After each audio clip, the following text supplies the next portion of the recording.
Howdy! Welcome to Aspire Mountain Academy. I'm Professor Curtis, your instructor for this course in Introductory Statistics. In less than 10 minutes, this video provides a brief look at Bayes' theorem. Let's get started.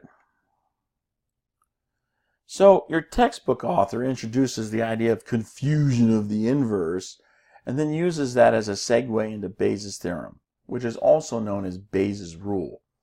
Bayes was actually an English minister who lived during the 18th century.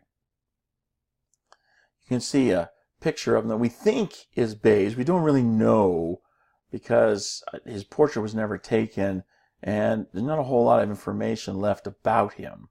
So we think that this is what he looks like, but we're not really sure. In any event, we use Bayes' theorem with sequential events when new information about a subsequent event prompts us to recalculate the probability of a previous event. So this is very real world because oftentimes people who conduct statistical analyses are not just going to perform the analysis once.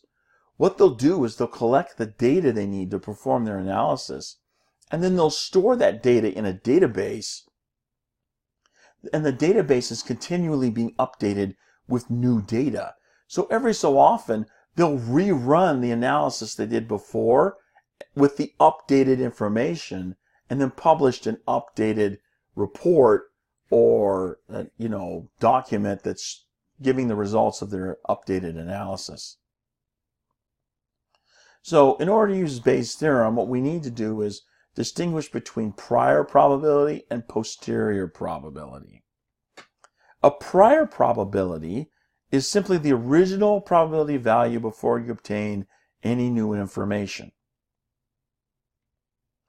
The posterior probability is then the revised value in light of new information.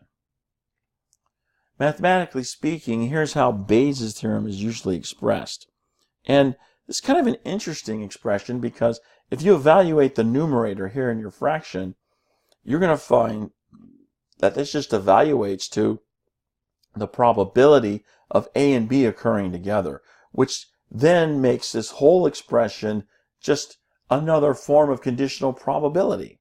And that's really all Bayes' theorem is. So the only thing new that's being added here is this distinction between prior probability and posterior probability. So understanding those two different terms there and what they mean, that's really most of what you need to know for Bayes' theorem on an elementary introductory level.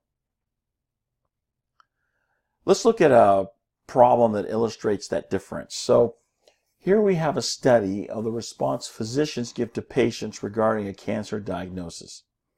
And in that study, about 95% of physicians overestimated the probability that a patient had cancer, given a positive test result, by a factor of about 10.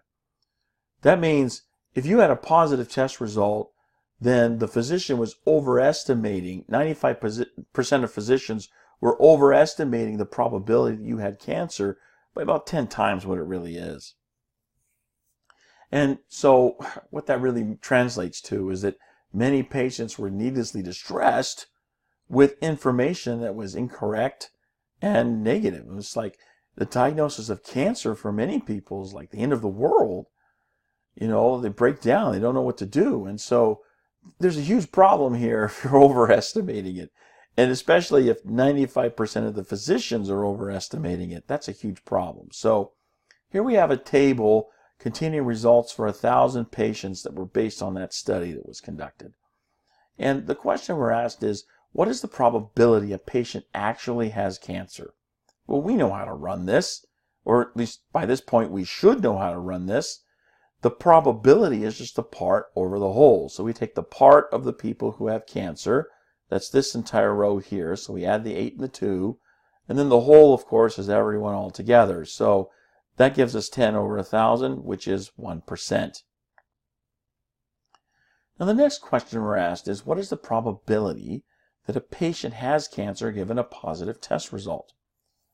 So the probability a patient has cancer giving a positive test result. Well, we should know how to do this as well.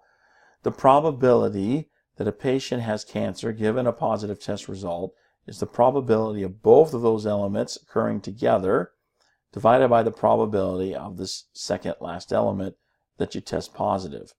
So we do each of these probabilities separately. The probability that both of them occur together is going to be the 8, probably to have cancer given a positive test result, over the whole, which is 1,000. So we're adding everything up to get the whole.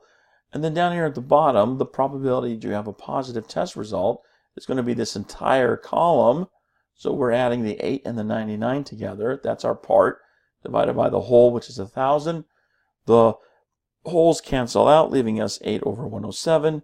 And that divided through gives us 7.5%. Now what happens if we switch those elements? What is the probability that a patient has a positive test result given that he or she has cancer? So we know how to calculate this as well. Just reverse the order of our elements. And so that means that we're going to have a different number here on the bottom of our fraction. The top is going to be the same, but the bottom is different. The probability that you have cancer is going to be this entire row here. That's the part, divided by the whole, which is all 4 numbers added together. That's 1,000. Punch this out and we get 80%. Quite a different number. So clearly, having cancer and having a positive test result are not interchangeable values. So clearly we're not looking at the same number here. Now where does Bayes' theorem come in?